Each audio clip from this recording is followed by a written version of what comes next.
नमस्कार, update India देख रहे हैं आप और मैं हूं दीपक कुमावत। जयपुर में 25 से 27 जुलाई तक हिंदी छंद पर आधारित राष्ट्रीय अधिवेशन और गुरुकुल महोत्सव का आयोजन किया जाएगा, जिसको लेकर जयपुर में स्थित पिंक सिटी प्रेस क्लब में प्रेस वार्ता आयोजित की गई। प्रेस वार्ता में बताया गया कि 26 जुलाई को शाम को एक ही दिन में 9 कवि सम्मेलनों का आयोजन कर विश्व रिकॉर्ड बनाने की तैयारी है, जिसमें एशिया बुक ऑफ रिकॉर्ड की टीम भी मौजूद रहेगी।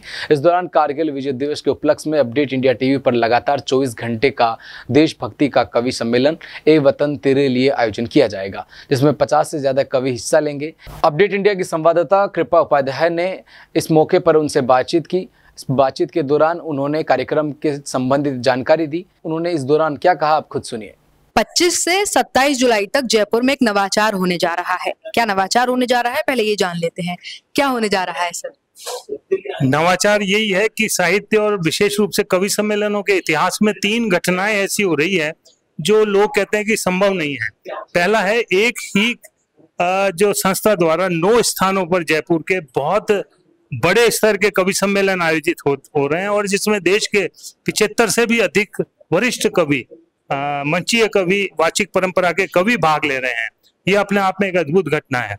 दूसरी घटना हमारे ये है कि हमारे गुरु सक्सेना जी जो हैं एक अधर छंद पढ़ते हैं, ब्लेड जीभ के बीच में लगाकर वो छंद, जो कि असंभव लगता है, अगर थोड़ी सी चूक हो जाए तो जीव कर सकती है। वो छंद का प्रदर्शन होगा जो गिनीज बुक में जाएगा, उसके लिए अप्लाई की। तीसरी, हमारे यहाँ के एक राष्ट्रीय स्तर का चैनल है अपडेट इंडिया, उनके साथ हमारा ये तय हुआ है कि 24 घंटे निरंतर एक कवि सम्मेलन बिना रुके, और एक ही एंकर द्वारा, उसके हेड सुनील शर्मा जी, वो उसको चलाएंगे उस कवि सम्मेलन को। तो ये अपने आप में एक अद्भुत घटना है। आज तक हमने पूरा प्रयास किया है, इंडिया के और कहीं के भी इतिहास में ऐसा कवि सम्मेलन नहीं हुआ। तो 75 कवि लगातार पढ़ेंगे। इसके अलावा पोइट्री ऑन व्हील्स, ये भी शायद संभवतः कविताएं होती है, लेकिन एक खुली बस पर कवि बैठे होंगे और कुछ सुधी श्रोता बैठे होंगे और लाइव कवि सम्मेलन जयपुर के लोग देखेंगे, और वो जो बाहर से कवि आए हैं वो पूरे जयपुर का सौंदर्य का नजारा करेंगे। तो मैं समझता हूँ कि इससे चारों पांचों ये हैं। इसके अलावा और कुछ और प्रयोग जो कि हम उसी समय, एक समस्या पूर्ति होती है हमारे कविता की, धीरे धीरे लुप्त होती जा रही है, उसको हम जागृत कर रहे हैं। चित्रित कविता प्रतियोगिता है, कवि तत्काल चित्र उसके सामने खोला जाएगा और उस पर वो कविता लिखे। तो ये सब नए सारे प्रयोग हैं और ये गुरुकुल करने जा रहे हैं। 26 तारीख को जो अखंड कवि सम्मेलन आप कहिए कि चैनल पे लाइव रिकॉर्ड होने जा रहा है, लाइव होने जा रहा है, तमाम तो परेशानियां होंगी, पूरी तैयारियां हैं आपकी?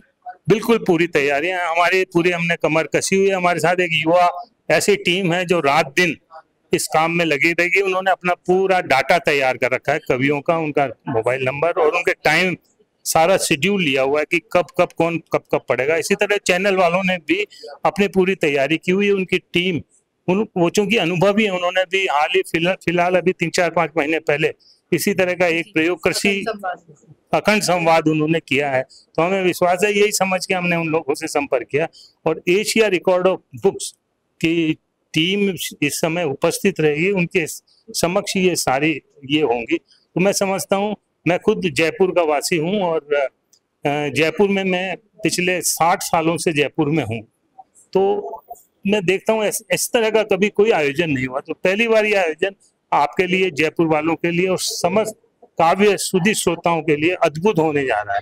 तो ज्यादा से ज्यादा मैं चाहूंगा कि इसका प्रचार प्रसार हो और लोगों के बीच जो कविता की जो ताकत है, शक्ति है, वो उजागर हो। 4 शब्दों में किस तरह से हम 400 प्रश्नों की बात कह देते हैं, लंबे लंबे नेता लोग भाषण देते हैं, लेकिन वो 4 हमारी कविता उद्धृत करते हैं जो कि छंद में होती है और उसी से वो पूरी अपनी जीत लेते हैं। हमारे मोदी जी खुद अपने आप में एक कवि हैं। अटल जी जो थे इस देश के प्रधानमंत्री, वो कितने बड़े कवि थे। और एक छोटी सी घटना मैं उद्धृत करना चाहूंगा। आजादी के बाद का पहला कवि सम्मेलन जो हुआ था, लाल किले पर हो रहा था, नेहरू जी उसके मुख्य अतिथि थे और वो मंच पर चढ़ रहे थे तो वो लड़खड़ा गए। उनके पीछे पीछे दिनकर जी पीछे चल रहे थे, तो अचानक दिनकर जी ने नेहरू जी को पकड़ लिया। नेहरू जी ने कहा कि दिनकर जी, आज तो आपने मुझे संभाल लिया, अदरवाइज गिर जाता। तो उन्होंने कहा कि इस देश की राजनीति जब जब गिरेगी तब ये साहित्यकार, कवि और जो मूर्धन्य लोग इसको संभालेंगे। तो कविता के महत्व को ये सब घटनाएं उजागर करती हैं। तो निश्चित रूप से वो साहित्य और जो कविताओं का ये संगम, मैं तो इसको महाकुंभ कहूंगा, जो जयपुर में होने जा रहा है। आप सब मीडिया कर्मी हमारे साथ रहें और इसको ज्यादा से ज्यादा प्रसारित।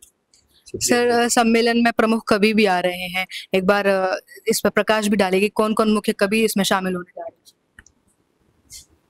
हरिओम पंवार जी आ रहे हैं बड़े कवियों में, और भी बहुत से कवि लोग आ रहे हैं।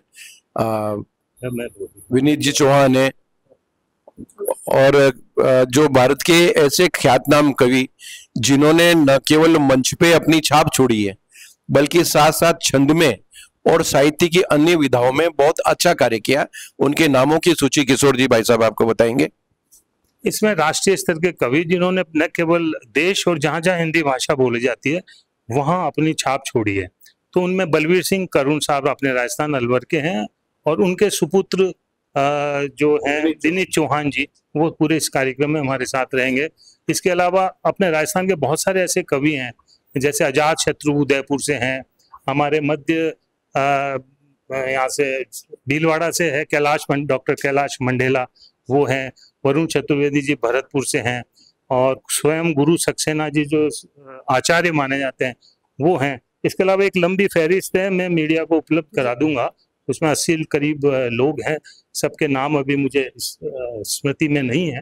तो निश्चित रूप से, लेकिन सारे कवि 9 कवि सम्मेलन हो रहे हैं, उनमें हर कवि सम्मेलन में 3-4 राष्ट्रीय स्तर के वो कवि हैं जो जिनकी फीस जो है 1 से 1.5-2 लाख रुपए हुआ करती है। तो निश्चित रूप से ये अद्भुत कार्यक्रम होने जा रहा है।